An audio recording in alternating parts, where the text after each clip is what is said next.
The first thing I noticed was that she wouldn't make eye contact. Mallory always looked people straight in the face. It was one of those things that made you feel like she actually listened. But when she stepped through the front door that Sunday morning, suitcase wobbling behind her and the faint smell of vodka clinging to her clothes, her eyes darted everywhere except mine. She laughed when she saw me. Not a real laugh, the kind that comes out too loud and too sharp, like she was trying to fill a silence that hadn't even started yet. "Guess who's officially exhausted?" she said, kicking off one heel and immediately flopping onto the couch like it was a hiding place. I didn't answer.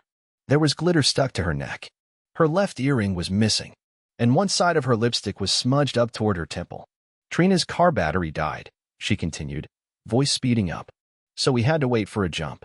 Then Kara thought she lost her phone, which turned out to be in her bra. Classic Kara, right? God, I feel disgusting. I'm gonna take the longest shower of my life."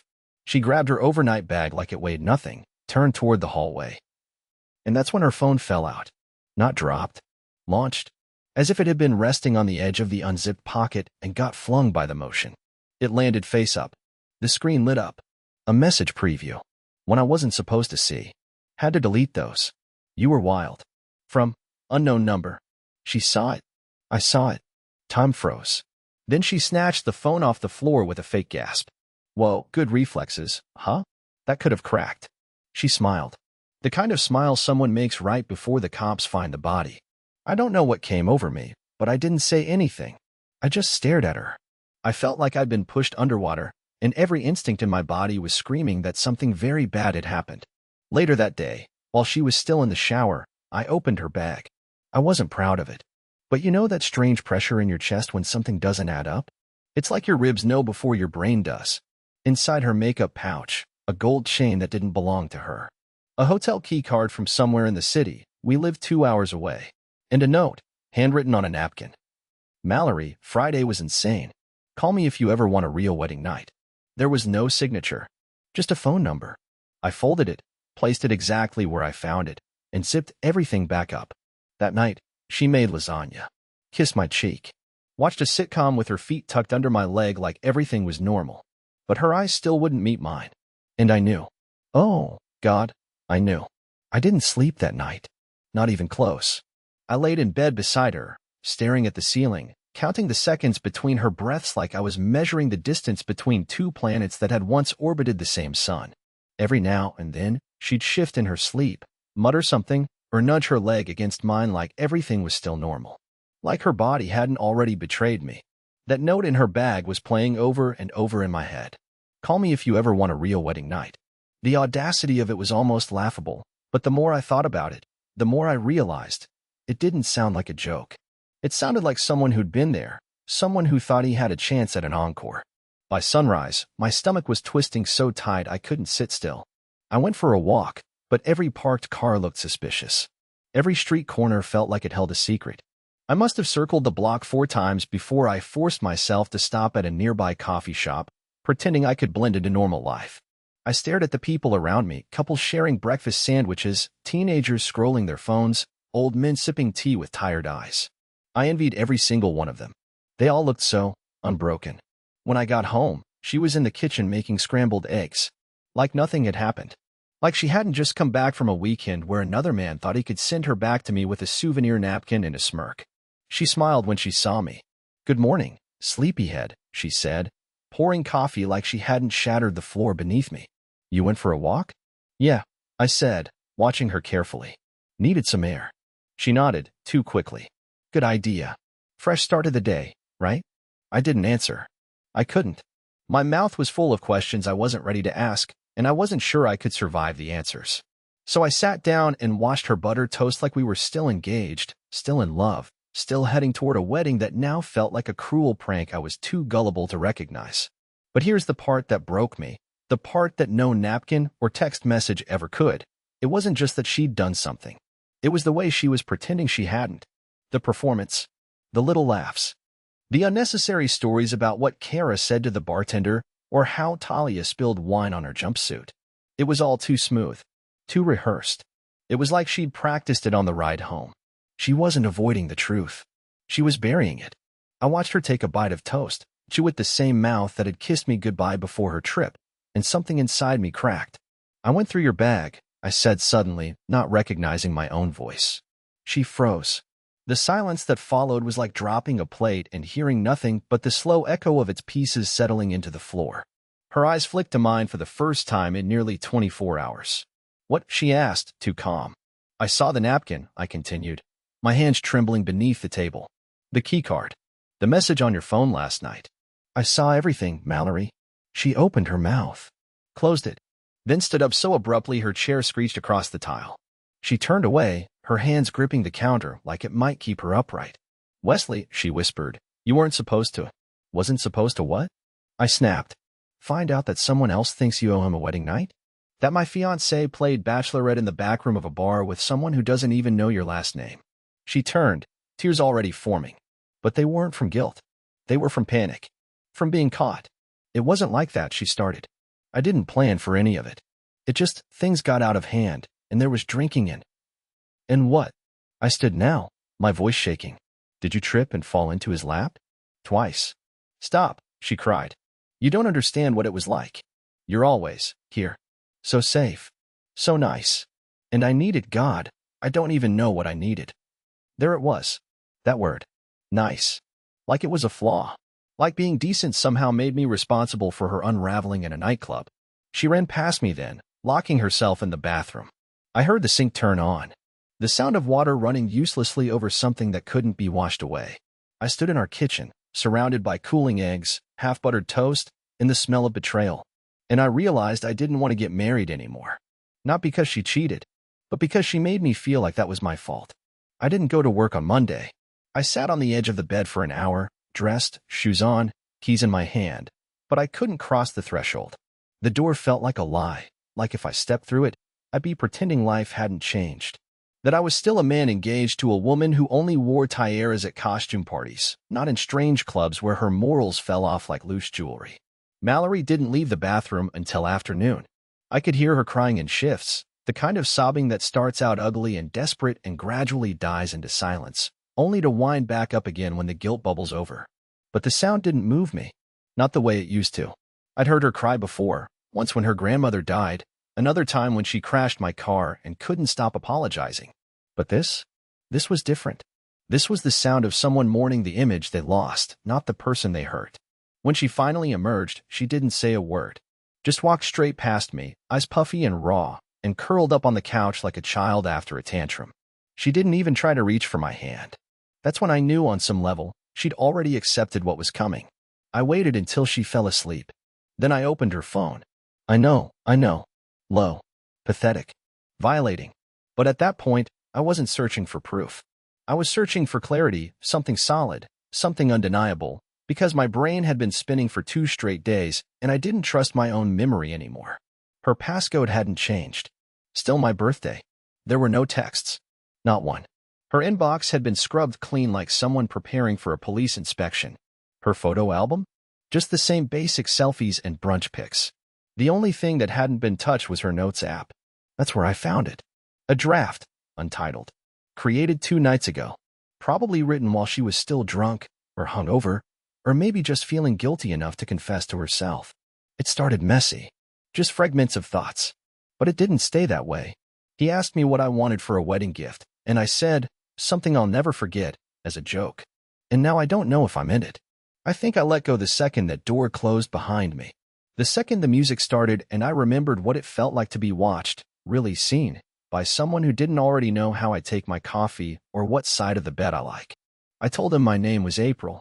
I told him I was just there for the night. And when he asked if I had anyone waiting for me at home, I said, not really. I said, it's complicated. I kissed him first. My hands were trembling by the end of it. But there was one more line. One line that felt like a crowbar to the chest. It wasn't the cheating that scared me. It was how easy it was to forget Wesley existed. I stared at that sentence for a long time. I don't know how many minutes passed. I read it over and over again like a slow slap I kept choosing to take. I wanted to throw the phone across the room, to smash it, to wake her up and demand she say it to my face. But instead, I just sat there, a grown man with the emotional poise of a damp tissue. Eventually, I did something worse than breaking the phone. I dialed the number on the napkin. My logic, if you can even call it that, was simple. I wanted to hear his voice, to know what kind of man had managed to rip my future out from under me in one weekend. I didn't plan to say anything. I just needed to know. It rang twice. Then a man picked up. Yeah. His voice was casual. Low. No hello. No name. Just yeah. I stayed silent. Hello, he said again, this time sharper. Who is this? Still, I said nothing. Then he laughed, not loud, but smug, like he understood more than I wanted him to. If this is the guy she's engaged to, he said, dragging every word like gum stuck to a shoe, you should know, she cried after. So maybe that counts for something. I hung up. I couldn't breathe for a full minute. Not because of what he said, but because he said it like he'd done this before. Like he'd met women like Mallory often enough to have a script. That night, I slept on the floor. Not because she asked me to, but because the bed didn't feel like mine anymore. The next few days weren't real days. They were just noise. The blender, the mail slot, the hum of the fridge. Mallory walked around the apartment like she was late for something invisible, cleaning already clean countertops, refolding throw blankets, scrolling her phone like it might give her permission to breathe again. Neither of us said the word. You know the one. The thing she did. The thing I now lived inside. It hung in the air like smoke, and we both pretended we weren't choking on it. She didn't ask me to forgive her. I think she knew better. She just kept moving around me like I was a ghost in my own home. And I let her, because every time I opened my mouth to speak, the words came out like static. But on Thursday, something broke. Trina texted me. Trina, the maid of honor, the woman who organized the innocent weekend getaway, the same one who posted filtered group pics of them holding plastic champagne flutes like they were teenagers at a slumber party. Her message came through at 3:14 p.m., right in the middle of me microwaving leftover soup. Hey Wes, I know this is awkward, but you should know that what happened that night wasn't what you think.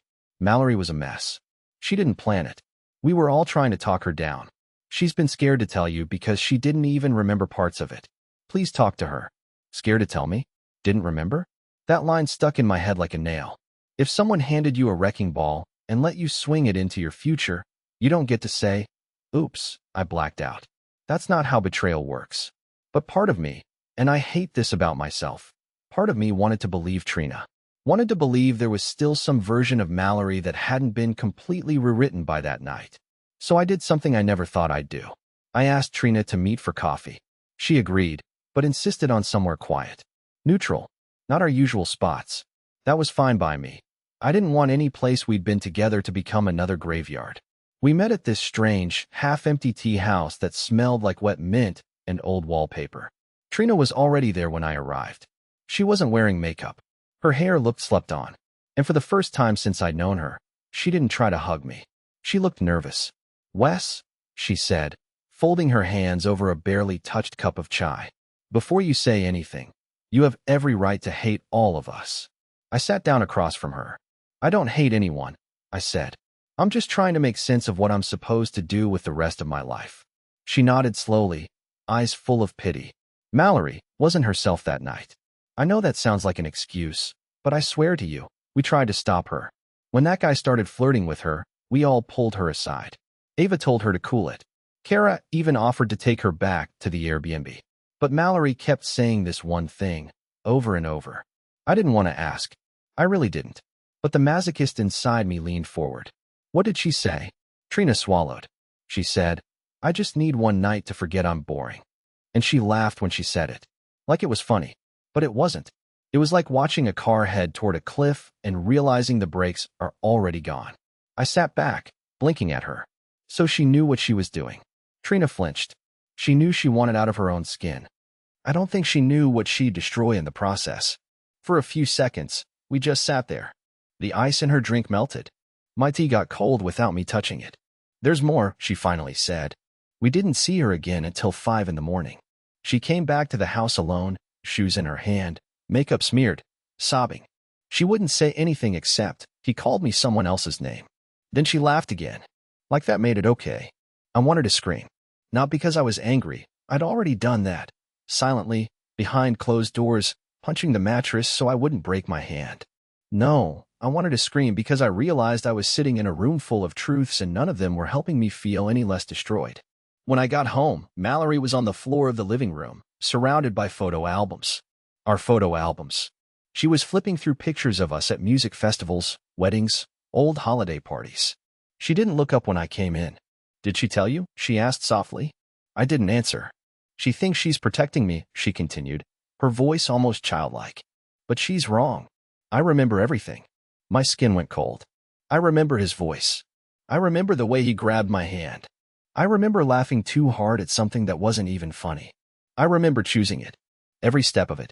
I stood there in the doorway, trapped in the space between staying and leaving. Mallory closed the album gently. I can't take it back.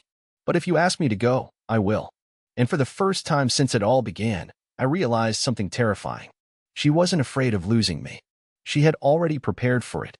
That night, I opened the wedding planning spreadsheet. Not because I wanted to, but because I needed to see what it looked like now that I knew none of it was real. It was still labeled in the top left corner, Wes and Mallory, our big day dove, with the little dove emoji she insisted on adding after we finalized the venue. It looked so clean, so innocent, like a promise wrapped in a lie. Tab 1. Guest list. Tab 2. Catering and dietary restrictions. Tab 3. Honeymoon destinations we hadn't booked yet: Greece, Costa Rica, New Zealand, all just fantasy placeholders for a future I could no longer see myself in. I don't know why I scrolled through it. Some part of me wanted to feel the weight of everything we had built pressing down on my chest. Maybe I hoped if I stared at it long enough, it would explain how a woman who picked out cake flavors with me 6 weeks ago could kiss a stranger hard enough to forget my name. Then something strange happened. As I hovered over the guest list, something caught my eye, a new entry, one I didn't remember approving.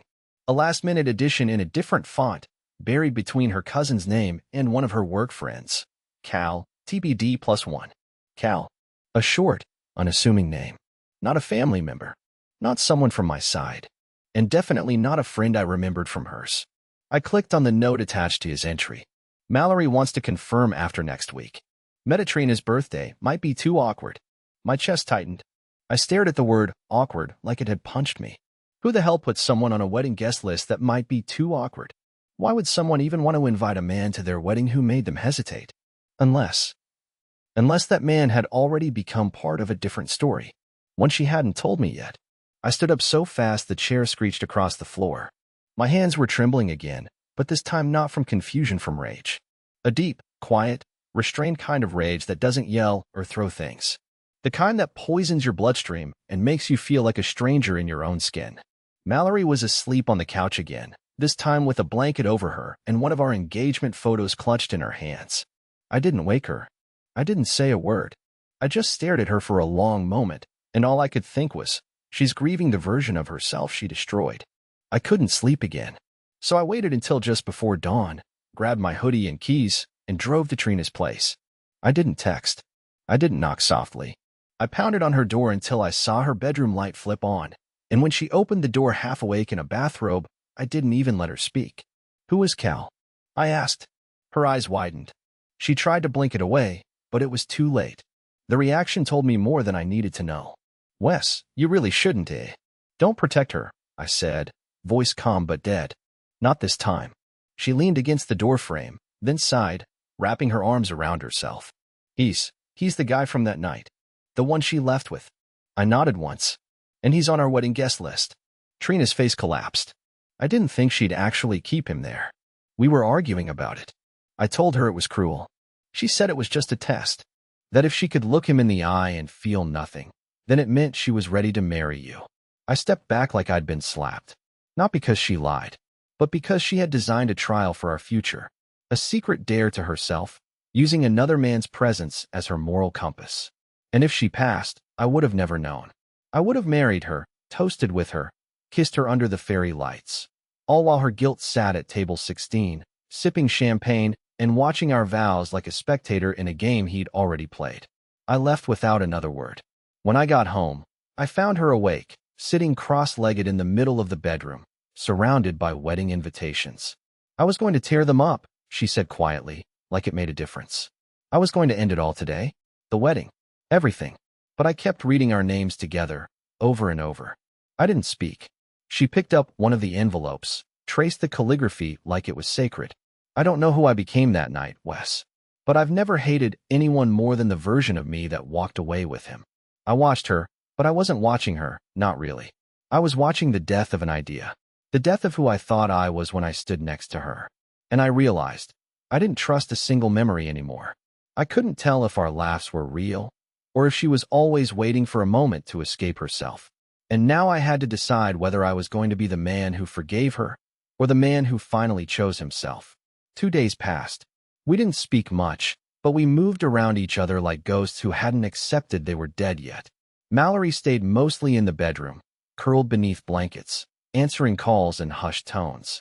I didn't ask who was on the other end. I didn't want to know. I think she wanted me to break first. To explode. To scream. But I didn't. Because what's the point of screaming when the roof has already caved in? Instead, I started packing. Not her stuff. Mine. I didn't announce it. I just started with small things, my books, my hard drive, my shaving kit. I took my suits to the cleaners and left them there. It wasn't a plan. It was a drift. A slow, quiet rebellion against the life we'd built together. A life that now felt like someone else's dream.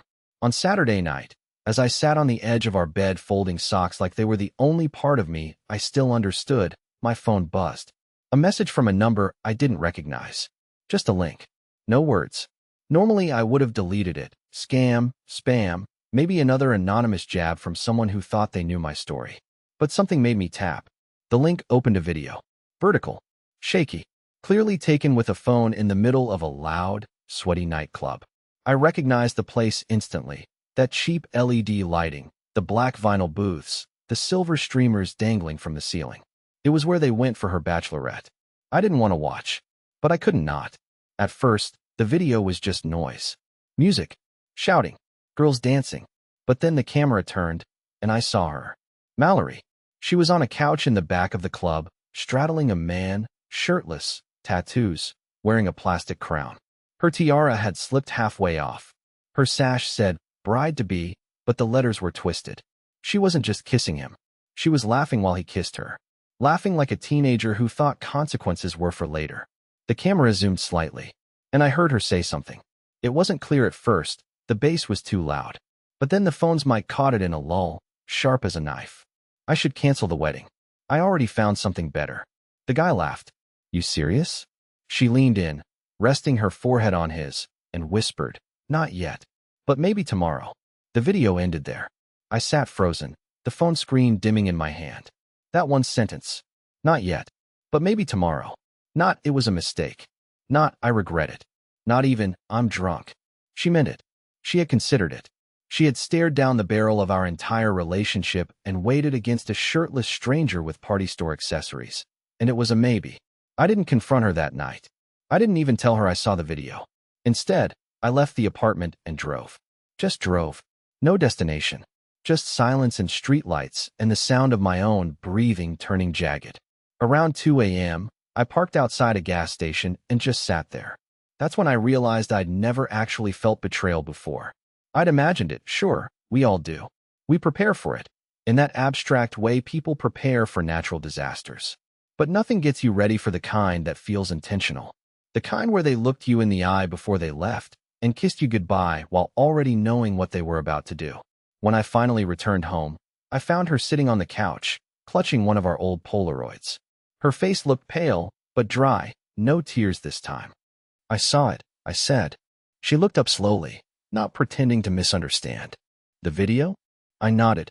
She swallowed. Someone sent it to you? Yeah. She didn't ask who.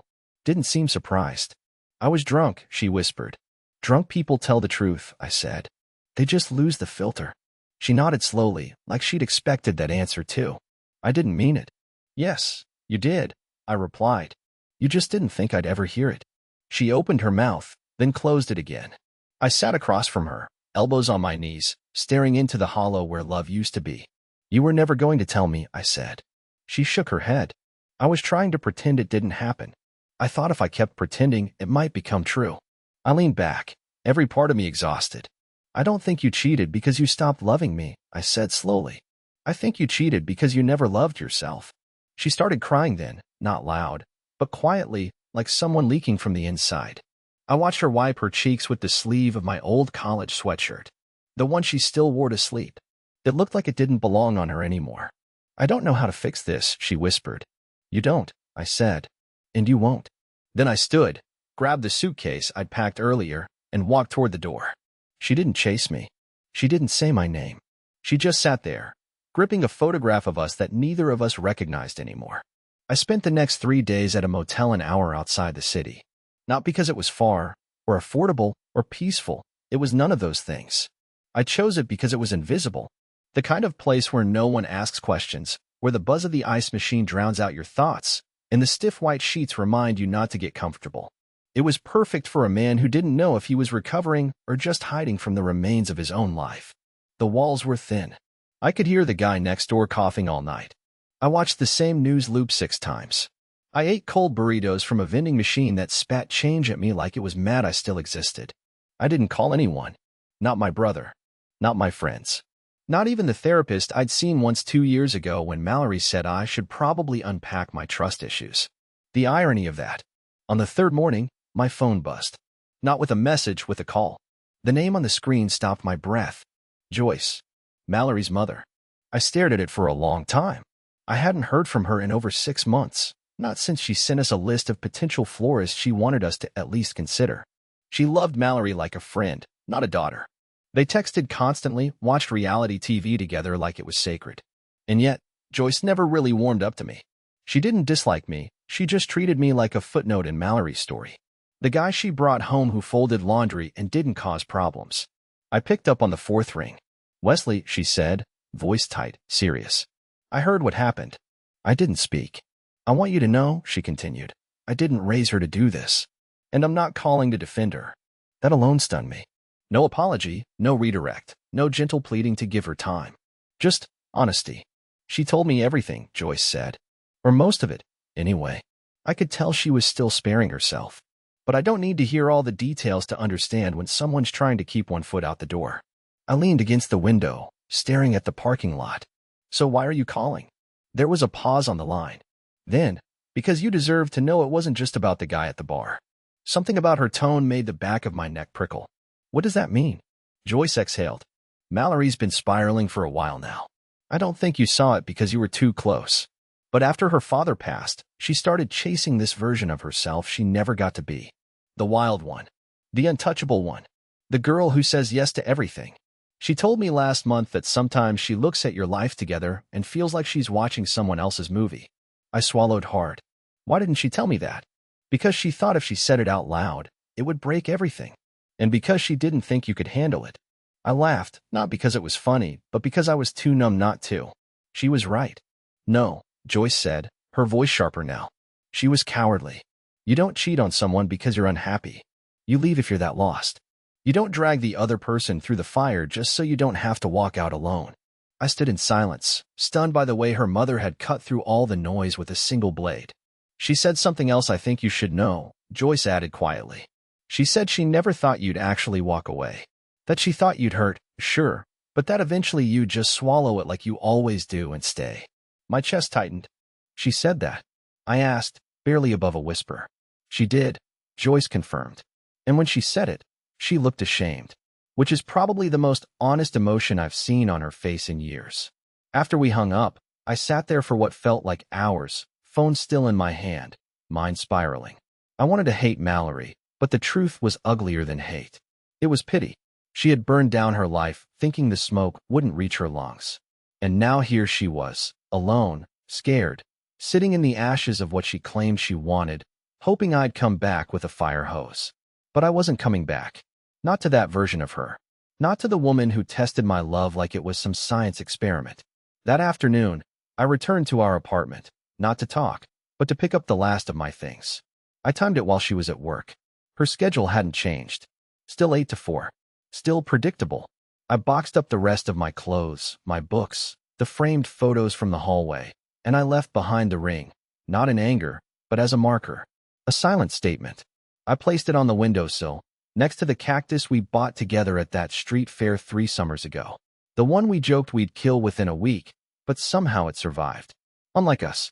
Then, as I was about to leave, I noticed something out of place. A notebook left open on the coffee table. Not the kind she usually kept. This one was leather-bound. Pages torn at the corners. Like it had been handled during breakdowns, not journaling sessions. Curiosity got the better of me. The page it was left on had just one entry, dated the day before I moved out. I keep waiting for him to scream at me, to break something, to call me names, anything. But the silence is worse, because it means he doesn't want to fight for me. And if he doesn't fight, it means I lost him before I even apologized right. I closed the notebook gently and left it where I found it. Because some pages don't need to be torn out. They just need to be left behind. 2 months later, I found myself standing in front of a mirror in a place I didn't recognize as home, adjusting a tie I hadn't worn since before the unraveling. My new apartment was still half-furnished, smelled like fresh paint, and echoed when I walked too fast. But it was mine. Mine in the way my life hadn't felt for a very long time. The first few weeks were brutal. The silence was loud. Every drawer I opened felt like it was missing her fingerprints. I'd find myself automatically reaching for 2 mugs in the morning before remembering I only needed one. The ring callus on my finger hadn't faded yet. I was still healing, but I wasn't broken. Mallory never begged. She never came to the new place, never called in the middle of the night to bargain for a second chance. But she did send one letter, handwritten, honest, and trembling with the kind of regret that only shows up when there's no one left to lie to. She didn't ask for forgiveness. She offered understanding. And surprisingly, I gave it to her. Not because she deserved it, but because I did. Carrying that weight wasn't mine anymore. I never replied. I didn't need to. Instead, I started seeing a therapist. A real one. Not the kind you promise to call and never do. Dr. Ingram, blunt, brilliant, and kind enough to let me unravel without trying to glue me back together too quickly. With her help, I stopped replaying the night Mallory whispered, "Maybe tomorrow," to a stranger. I stopped defining myself by someone else's confusion. I also started running again, something I hadn't done since college. It was awful at first. My lungs felt like paper bags, and my knees popped like bubble wrap.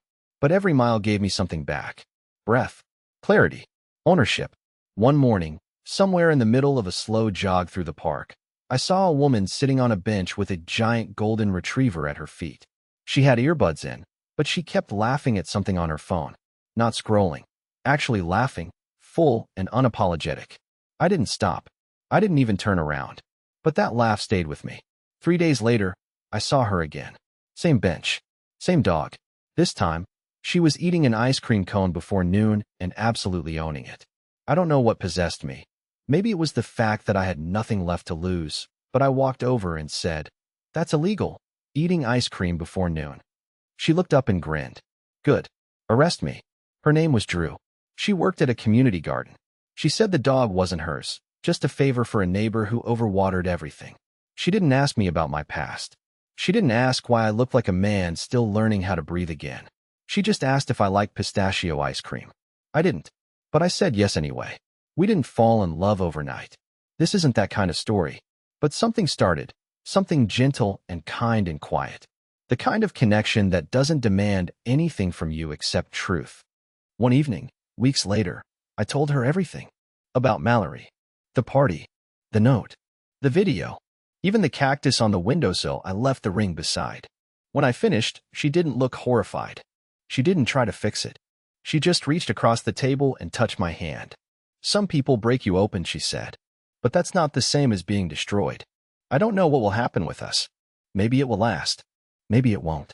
But I know one thing now that I didn't back then. I am not someone else's test. I am not a backup plan. And I don't need to be fought for to know I'm worth staying for." I found a draft of our original wedding invitation last week. Still saved in my drive. Still written in Mallory's handwriting.